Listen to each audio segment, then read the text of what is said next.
8장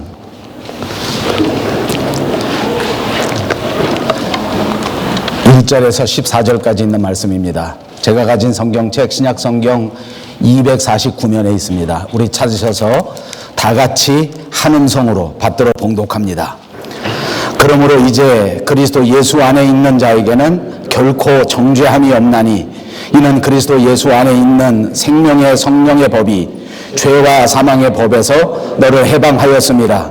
율법이 육신으로 말미암아 연약하여 할 수 없는 그것을 하나님은 하시나니 곧 죄로 말미암아 자기 아들을 죄 있는 육신의 모양으로 보내어 육신의 죄를 청하사 육신을 따르지 않고 그 영을 따라 행하는 우리에게 율법의 요구가 이루어지게 하려 하심이니라. 육신을 따르는 자는 육신의 일을, 영을 따르는 자는 영의 일을 생각하나니 육신의 생각은 사망이요 영의 생각은 생명과 평안이니라. 육신의 생각은 하나님과 원수가 되나니 이는 하나님의 법에 굴복하지 아니할 뿐 아니라 할 수도 없음이라. 육신에 있는 자들은 하나님을 기쁘시게 할 수 없느니라. 만일 너희 속에 하나님의 영이 거하시면 너희가 육신에 있지 아니하고 영에 있나니 누구든지 그리스도의 영이 없으면 그리스도의 사람이 아니라. 또 그리스도께서 너희 안에 계시면 몸은 죄로 말미암아 죽은 것이나 영은 의로 말미암아 살아있는 것이니라. 예수를 죽은 자 가운데서 살리신 이의 영이 너희 안에 거하시면 그리스도 예수를 죽은 자 가운데서 살리신 이가 너희 안에 거하시는 그의 영으로 말미암아 너희 죽을 몸도 살리시리라. 그러므로 형제들아 우리가 빚진 자로되 육신에게 져서 육신대로 살 것이 아니니라. 너희가 육신대로 살면 반드시 죽을 것이로되 영으로서 몸의 행실을 죽이면 살리니 무릇 하나님의 영으로 인도함을 받는 사람은 곧 하나님의 아들이라. 아멘. 성경 말씀 전체가 다 위대한 말씀이 분명합니다. 그럼에도 불구하고 오늘 저와 여러분이 함께 봉독한 이 로마서 8장에 대해서는 정말 많은 사람들이, 찬사들이 이어지고 있는 장절입니다. 저는 지난주에 설교하면서 이번 주 로마서 8장을 마음속에 깊이 기대하시라 하고 말씀을 드렸습니다. 그만큼 중요하고 그만큼 은혜로운 부분을 오늘 설교하게 된 것입니다. 어떤 이는 말하기를 이 로마서 8장이야말로 신구약 성경을 통틀어서 가장 위대한 장이다, 이런 표현을 쓰기도 하였습니다. 로마서 8장은 구원의 삶이 어떤 것인가 하는 것을 우리에게 보여줍니다. 여기 8장에서 구원의 진리가 어떤 것인지를 분명하게 확인할 수가 있습니다. 우리가 구원을 이루게 된 것은 성령님의 역사하심이 없었다면 결단코 가능한 일이 아니었을 것입니다. 우리가 성령님을 통하여 얻은 이 놀라운 구원, 그 구원은 과연 어떤 것인가? 내가 누리고 있는 이 구원이 과연 어떤 것인가 하는 것을 분명하게 깨닫는 것은 우리의 신앙의 삶에 있어서 가장 중요한 것 가운데 하나입니다. 저는 지난주에 7장을 강의하면서 인간의 숨길 수 없는 큰 갈등의 역사를 보았습니다. 인간이 두 발을 땅에 딛고 율법이 지배하는 이 세상에서 살아간다고 하는 것은 정말 어려운 일입니다. 얼마나 어려운가 하는 것을 사도 바울이 그의 절규와 그의 탄식을 통해서 우리에게 말씀했습니다. 내가 원하는 바 선은 행치 아니하고 도리어 원치 아니하는 바 악은 행하는도다. 오호라 나는 곤고한 사람이로다.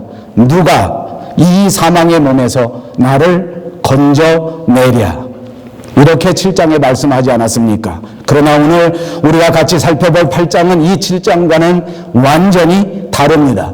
갈등이 우리가 살아가는 신앙생활의 한 부분이라고 하면 이것이 결단코 전부가 될 수 없다는 말이고, 신앙생활에는 전혀 새로운 그리고 전혀 다른 경험이 우리 삶을 인도하고 있다고 하는 사실을 꼭 믿으시기를 바랍니다. 우리가 살아가는 동안 갈등할 수밖에 없는 것이 신앙의 일부라고 하면 성령께서 우리를 붙잡으시고 성령께서 우리를 인도하시고 성령께서 우리를 도와주셔서 우리가 이 땅 위에서 구원하고 이 땅 위에서 승리의 삶을 살아가는 것도 분명히 우리 신앙생활에서 실제로 경험할 수 있는 삶의 분명한 실제라고 하는 사실을 꼭 믿으시기를 바랍니다. 옆에 있는 분들과 인사합니다.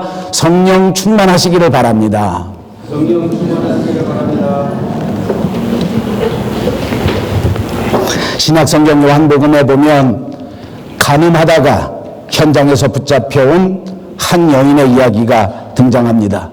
간음을 하다가 현장에서 붙잡혔기 때문에 그가 정죄를 당하는 것은 물론이고 그의 생명도 보장할 수가 없었습니다. 율법에 의하면 간음죄라고 하는 것은 여지없이 사형이기 때문입니다.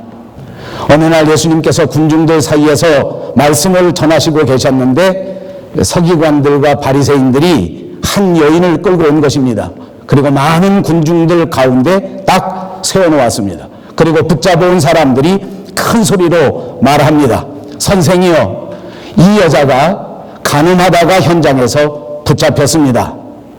모세는 이런 여자를 돌로 쳐서 죽이라고 명령했는데 선생님께서는 어떻게 말씀하시겠습니까? 하고 질문한 겁니다. 사람들은 정말 나빴습니다.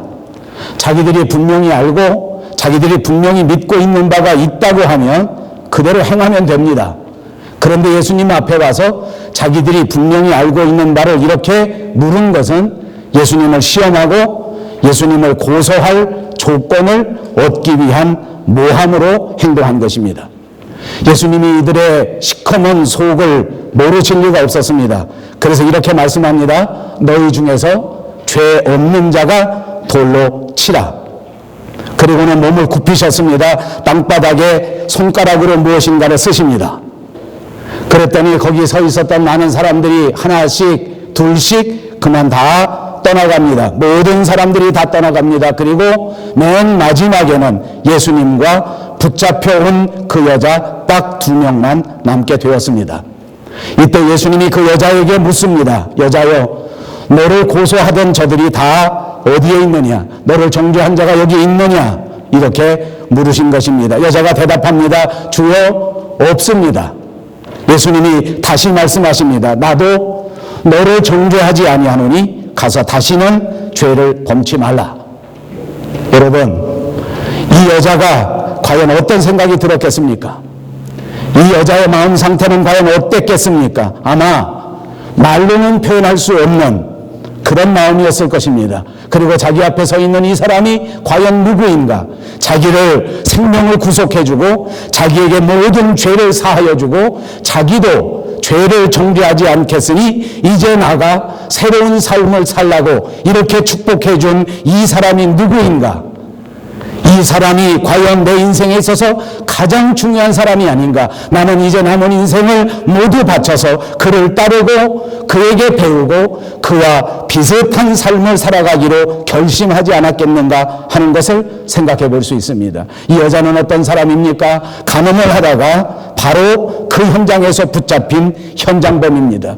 돌로 맞아서 죽도록 되어 있는 법 아래 사람입니다. 그런데 이 여자가 용서를 받은 것입니다. 그런데 이 여자가 죽지 않게 된 것입니다. 그런데 이 여자가 극적으로 생명을 보존하게 됐다는 것입니다. 그랬더니 그 기쁨이 과연 어떻겠습니까? 그 마음속의 감사가 과연 어떻겠느냐 말입니다.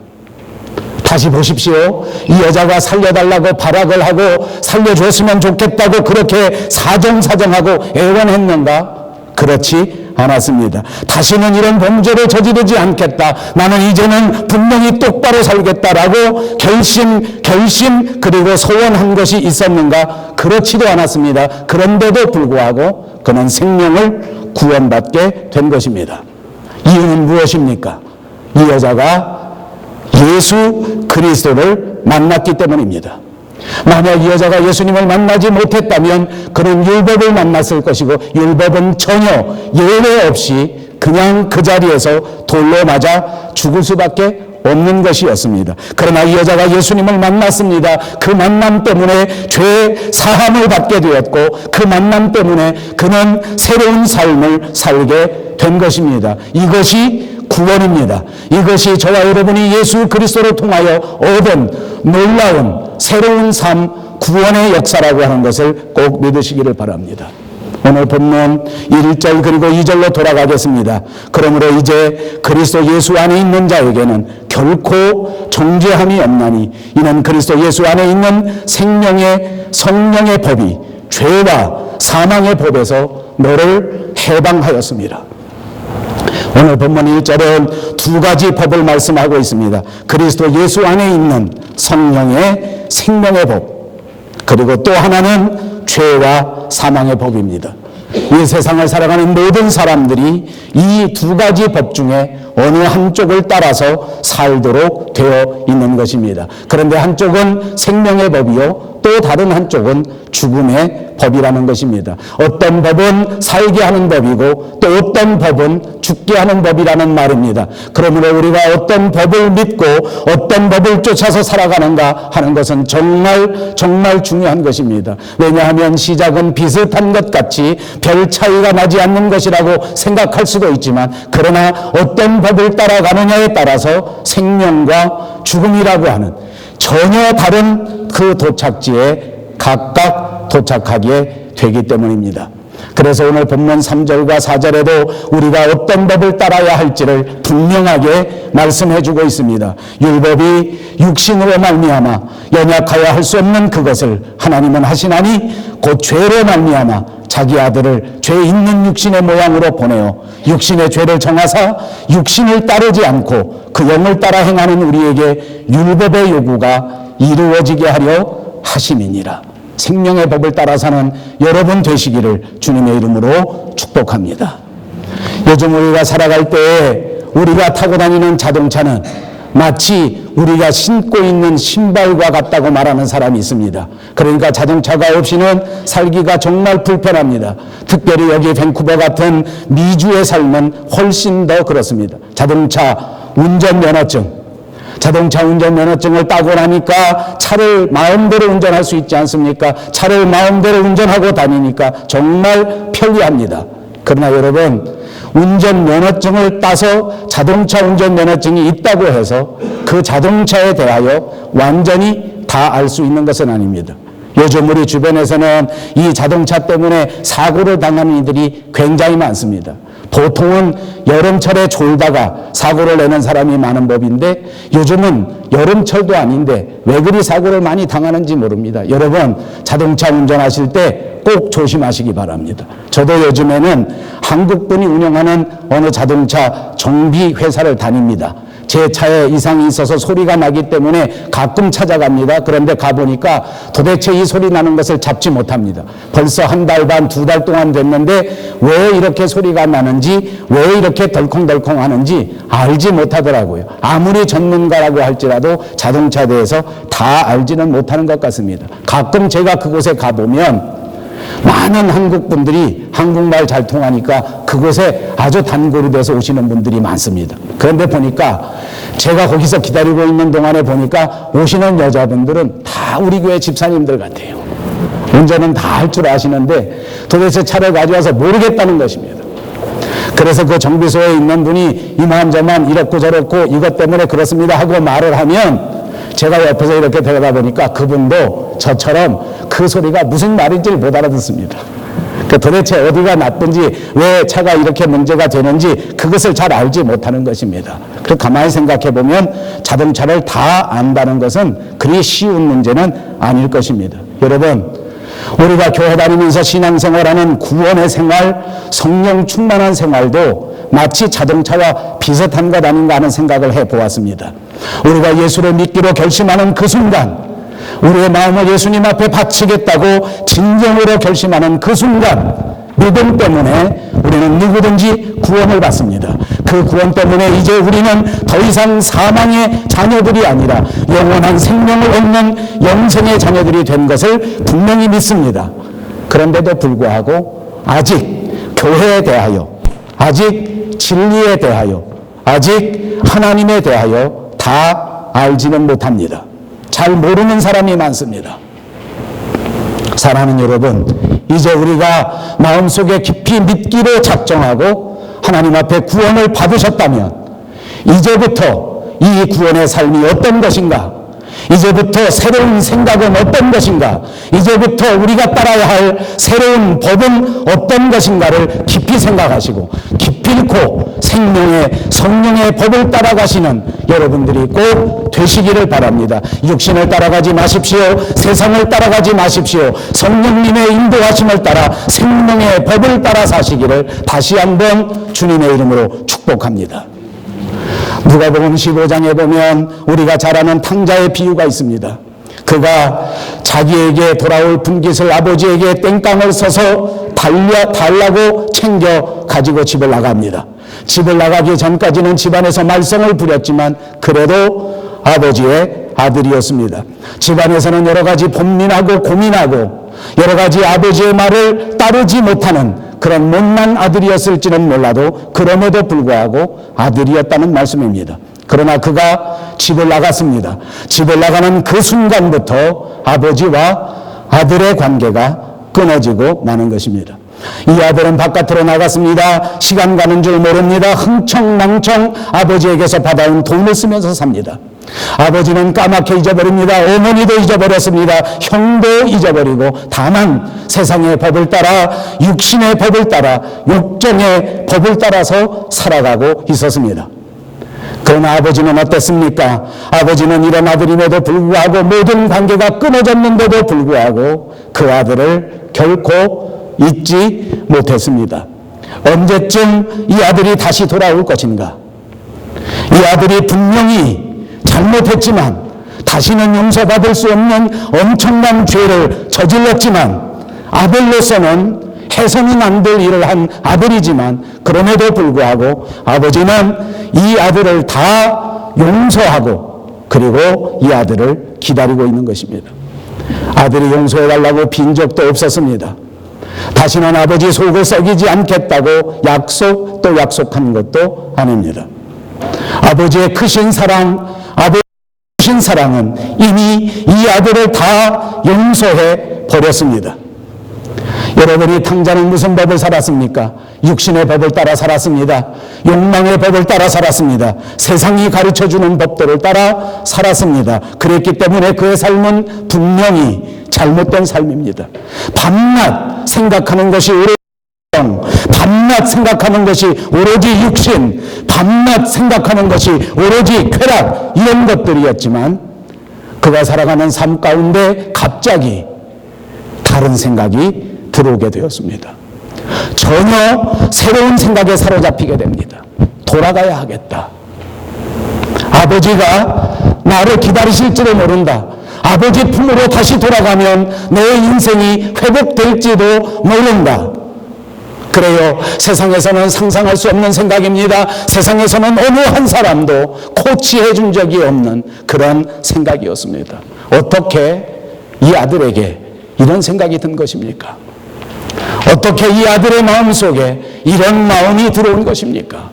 여러분, 생명의 법, 우리를 용서해 주신 예수 그리스도의 크신 사랑이 이 탕자에게 이런 생각을 넣어주신 것을 믿으시기를 바랍니다. 성령님께서 주신 생각입니다. 생명의 법이 우리에게 가르쳐준 아름다운 생각입니다.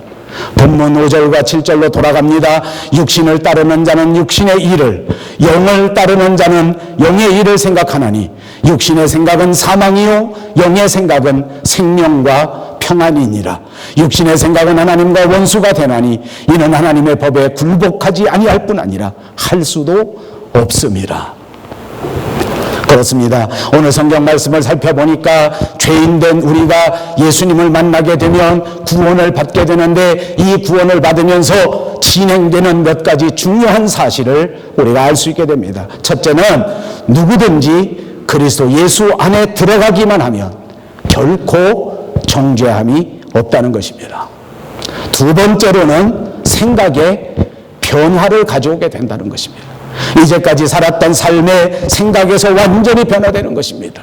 지금까지는 세상을 따라 생각하고 지금까지는 이웃 사람들을 따라서 생각하고 지금까지는 유행을 따라서 생각하고 지금까지는 내 중심으로 내 이득을 따라서 생각했지만 이제 예수 믿고 구원받은 다음에는 성령님께서 가르쳐 주시는 대로 말씀에서 우리에게 요구하시는 그대로 우리의 생각이 변화되게 된다는 것입니다. 그리고 셋째는 이제 드디어 육신의 사람이 아니고 세상에 속한 사람이 아니고 하나님의 나라에 속하여 그리스도의 영의 사람이 된다는 말씀이 본문의 요지인 줄로 믿습니다. 그렇습니다. 저와 여러분이 살면서 옛날에는 그저 자나깨나 생각하는 것이 오로지 세상 돌아가는 것, 늘 생각하는 것이 오직 돈, 날마다 열심히 뛰어다니는 것이 오직 내 건강, 그러면서 살았는데 이제부터 생각이 바뀌어지는 것입니다. 날마다 자나깨나 우리의 영혼은 어떻게 되는 것인가? 내 삶의 가장 중요한 영혼은 무엇인가? 날마다 눈 뜨면 교회, 날마다 숨 쉴 때마다 하나님, 이런 생각 속으로 살아가게 된다는 것입니다. 여러분 모두 꼭 그렇게 사시기를 주님의 이름으로 축복합니다. 여러분, 날마다 뛰어다니시면서 날마다 걸어다니면서 늘 생각할 때 우리의 영혼, 늘 생각하실 때 우리 교회, 그때쯤 아멘 하는 거예요. 늘 뛰어다니면서 그때쯤 우리 교회, 시켜도 안 해. 늘 숨 쉬면서 우리 하나님, 아멘. 억지로라도 하면 복이 될 줄로 믿습니다. 그렇게 살 수 있다면 얼마나 좋겠습니까? 여러분, 이렇게 생각하면서 살아보십시오. 그러면 여러분들이 분명히 성령의 사람이 되어 하나님을 기쁘시게 하는 사람으로 행복한 삶을 살 수 있게 될 줄로 믿습니다. 왜 그렇습니까? 생각이 바뀌면 가치관이 바뀌는 법입니다. 가치관이 바뀌니까 내 삶이 완전히 변화됩니다. 마음이 변화됩니다. 말도 변화됩니다. 생각이 바뀌었습니다. 그전에는 걸어다니다가 조금 어려운 일을 당하면 나와 이렇게 재수가 없지 라고 생각했지만 생각이 바뀌어지니까 어려운 일 당해도 하나님을 먼저 생각합니다. 혹시 이 어려운 일 가운데 하나님께서 내게 말씀하시려고 하는 의미가 있는 것일까? 혹시 이 고난 가운데서 하나님께서 내 믿음을 훨씬 더 키워가시려고 하는 아름다운 계획이 있는 것일까? 혹시 몸이 조금 아픕니다. 옛날 세상을 따라서 살아갈 때는 왜 이렇게 열심히 살았는데 재수없게 몸이 아픈가? 내가 이렇게 아프다가 혹시 죽는 것 아닐까? 라고 생각하면서 사는 것이 보통입니다만 생각이 변화된 사람이 있습니다. 몸이 아플지라도 하나님께서 혹시 이 몸 아픈 것을 통해서 하나님과 더 가까이 하게 만들어 주시려고 하는 것일까? 이렇게 아플 때 하나님 앞에 더더욱 기도하라고 기도의 기회를 주시는 것 아닐까? 아픈 만큼 성숙해진다고 하시던데 이 아픔이 예수 안에서, 교회 안에서, 하나님 안에서 훨씬 더 성장하고 성숙하는 아름다운 기회가 되지 않을까? 여러분, 이렇게 변화된 삶을 산다고 하면 그 삶이 행복 그 자체가 아니겠습니까? 어떤 사람이 이런 생각을 할 수 있는지 아십니까? 배후에 역사하시는 성령의 도우심을 받는 사람은 이런 생각을 하게 되는 것을 믿으시기 바랍니다. 그렇습니다. 8절과 10절입니다. 육신에 있는 자들은 하나님을 기쁘시게 할 수 없느니라. 9절 만일 너희 속에 하나님의 영이 거하시면 너희가 육신에 있지 아니하고 영에 있나니 누구든지 그리스도의 영이 없으면 그리스도의 사람이 아니라. 10절입니다. 또 그리스도께서 너희 안에 계시면 몸은 죄로 말미암아 죽은 것이나 영은 의로 말미암아 살아 있는 것이니라. 그렇습니다. 바울의 말씀을 보십시오. 이 삶에서 가장 중요한 문제는 돈이 많은가, 건강한가, 얼짱인가, 행복한가 하는 것이 아니라 문제는 하나님의 영의 사람인가, 내가 하나님과 함께 하는가, 하나님의 영이 내 속에 살아계신가 하는 것이 우리 인생의 가장 중요한 문제라는 것을 가르쳐 주는 것입니다. 그렇습니다. 하나님의 영이 내 속에 함께하고 하나님의 영이 내 생각을 주장하고 하나님의 영이 내 삶을 인도해 가신다고 하면 나는 세상에서 아무 걱정할 것이 없다는 것입니다. 그것뿐만이 아닙니다. 하나님이 내게 함께 하시니까 하나님이 주장하십니다. 하나님이 지배하십니다.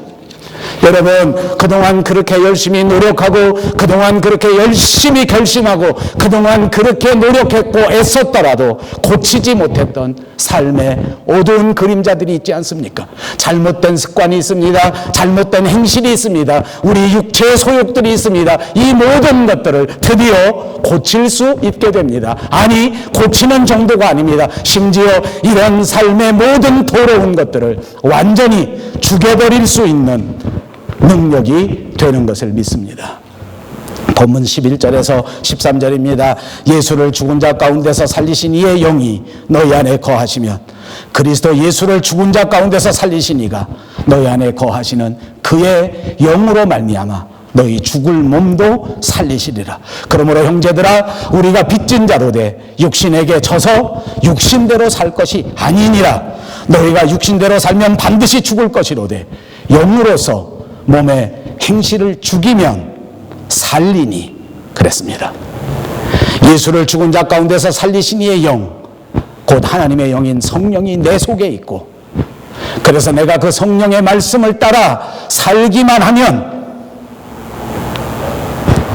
죽을 몸도 살게 될 뿐만 아니라 지금까지 그토록 애쓰고 수고했던 모든 결심들도, 그래서 모든 나의 죄악들을 완전히 죽일 수 있게 된다는 것입니다.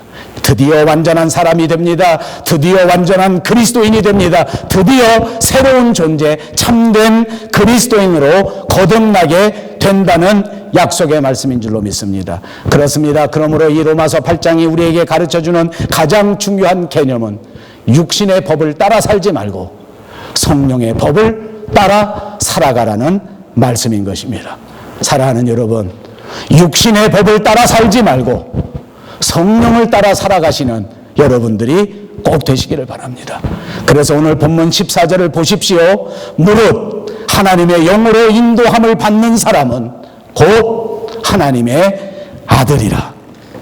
여러분, 인도함을 받는다는 개념을 잘 보시기 바랍니다. 왜냐하면 이 인도한다는 것은 내 마음을 내 마음대로 한다는 것이 아닙니다. 내 마음을 주관하는 이가 따로 있다는 것입니다. 내 인생을 주관하는 이가 따로 있다는 것입니다. 그분이 하나님의 영이라고 하는 것을 선언해 주는 것입니다. 하나님의 영이 인도하신다는, 그 인도함을 따라 사는 것입니다. 성령께서 인도하시는 대로 사는 것입니다. 오늘 본문은 이렇게 성령으로 인도함을 받고 살아가며 성령의 법을 쫓아 살아가는 사람의 삶에 대해서 정말 중요한 선언을 하고 있습니다. 모든 것이 합력하여 선을 이룬다는 선언입니다. 우리가 같이 읽지는 않았지만 8장 28절에 있습니다. 우리가 알거니와 하나님을 사랑하는 자 곧 그 뜻대로 부르심을 입은 자들에게는 모든 것이 합력하여 선을 이루느니라. 여러분, 이 말씀을 잘 보셔야 합니다. 이 말씀에는 모든 것이 합력하여 선을 이룬다 하였습니다. 그리고 그 전에도 우리가 주목하여 보아야 할 말씀이 있습니다. 우리가 알거니와 하는 말씀입니다. 자, 여러분, 무슨 말인지 압니까? 이제 우리가 안다는 말입니다. 이제는 알게 되었다는 것입니다. 무엇을 알게 된 것입니까? 전에는 모든 것이 합력하여 선을 이룬다는 것을 알지 못했는데 이제는 알게 되었다는 것입니다.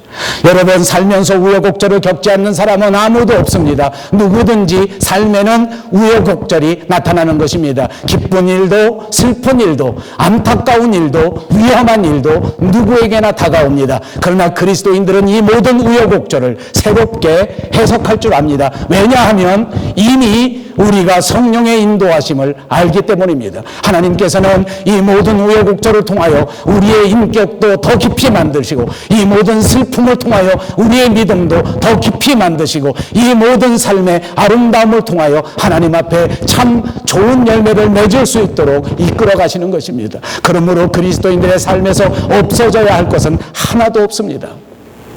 그리스도인의 삶에서 불평할 것은 아무것도 없습니다. 건강하면 건강해서 하나님 앞에 감사, 몸이 연약해질 때에도 연약해져서 하나님 앞에 감사, 돈이 많아지면 돈이 많아서 감사, 물질 때문에 어려움 당해서도 그 어려움 때문에 하나님 앞에 감사해야 합니다. 다 알지 않습니까? 하나님께서는 모든 것이 합력하여 선을 이룬다고 하였습니다. 역사를 보십시오. 몸이 건강하지 못해서 하나님 앞에 큰 영광을 돌린 사람은 얼마든지 찾아볼 수 있습니다. 주변을 살펴보십시오. 돈이 없는 가난 속에서 영롱하게 빛나는 신앙의 열매를 하나님 앞에 드린 사람은 얼마든지 찾아볼 수 있습니다. 역경과 고난 속에서 오히려 하나님 앞에 영광 돌린 사람은 한두 사람이 아닙니다. 자기가 가지고 있는 많은 물질을 통해서 하나님 앞에 좋은 열매를 드린 사람도 한두 사람이 아닙니다. 문제는 돈이 있는가 돈이 없는가, 문제는 건강한가 건강하지 못한가가 아니라 성령의 인도하심을 받고 모든 것이 합력하여 선을 이룬다고 하는 새로운 생각과 새로운 가치관으로 살아가는 것입니다. 이미 알고 있는 것입니다. 여러분 모두가 알게 되었습니다. 여러분 모두가 알고 있습니다. 여러분 알고 있는 대로 실행하는 여러분들이 꼭 되시기 바랍니다. 선을 이룬다 하였습니다. 많은 한국 사람들이 선을 다르게 해석합니다. 선이란 의미가 분명히 있는데 그것은 오늘 성경 본문에서 말씀하시기를 그 선이야말로 하나님의 아들의 형상을 입는 것이라 라고 말씀해 주었습니다. 분명하게 정의한 것입니다. 모든 것이 합력하여 선을 이룬다는 것은 세상적인 의미가 아닙니다. 육체적인 의미가 아닙니다. 하나님 예수 그리스도의 형상을 본받게 된다고 하는 신앙적 개념이요 영적인 개념입니다. 그러나 우리는 이렇게 해석합니다. 모든 것이 합력하여 잘 된다. 여러분, 모든 것이 합력하여서 여러분이 생각하는 것처럼 다 잘 된다고 하면 아마 성경에 그렇게 썼을 것입니다. 그런데 그렇게 쓰지 않았습니다. 모든 것이 합력하여 선을 이룬다고 말씀하셨고 28절, 26절, 29절에 보면 이 선이야말로 하나님의 아들의 형상을 이룰 수 있다고 하는 선언입니다. 오늘 본문 마지막에 30절에 가서 보니까 미리 정하신 그들을 또한 부르시고 부르신 그들을 또한 의롭다 하시고 의롭다 하신 그들을 또한 영화롭게 하셨느니라. 사랑하는 여러분, 모든 것이 합력하여 선을 이룬다는 말은 바로 그 말입니다. 성령께서 저와 여러분을 선택하셨고 성령께서 저와 여러분을 부르셨고 성령께서 저와 여러분을 의롭다 하셨고 성령께서 기필코 저와 여러분을 영화롭게 하신다는 약속인 줄로 믿습니다. 영화롭게 된다는 것입니다. 영광을 돌릴 수 있게 된다는 것입니다. 얼마나 감사하고 얼마나 황홀한 말씀입니까? 여러분, 우리는 얼마 전까지 의로운 존재가 아니었습니다. 얼마 전까지 우리는 정말 하나님 앞에 구원받은 존재가 아니었습니다. 얼마 전까지 우리는 새로운 생각의 사람들이 아니었습니다. 영화로운 존재가 아니었단 말입니다. 그런데 하나님으로 말미암아 부르심을 받았습니다. 하나님 때문에 의롭다함을 받게 되었을 뿐만 아니라 이제는 하나님 때문에 우리가 영화롭게 된다고 말씀해 주신 것입니다. 정말 몸둘 바를 알지 못할 것입니다. 사랑하는 여러분, 우리는 영화로운 사람이 되도록 부르심을 받은 사람들입니다. 여러분 입으로 한번 해보십시오. 나는 영화롭게 되도록 부르심을 받은 사람이다. 그렇습니다. 영화롭게 될 사람처럼 기도하시면서 살아가시기를 바랍니다.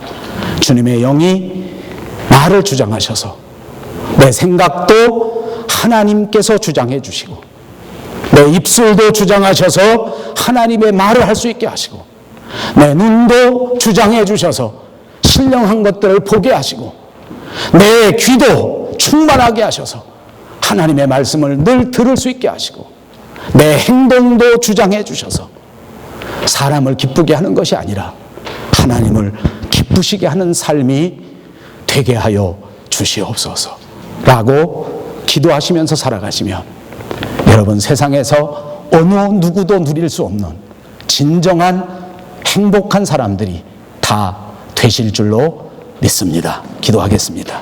자비하신 우리 하나님 참 감사합니다. 하나님께서 우리를 부르시고 하나님께서 우리를 의롭다 하셨사오니 그 은혜가 정말 몸둘 바를 알지 못합니다.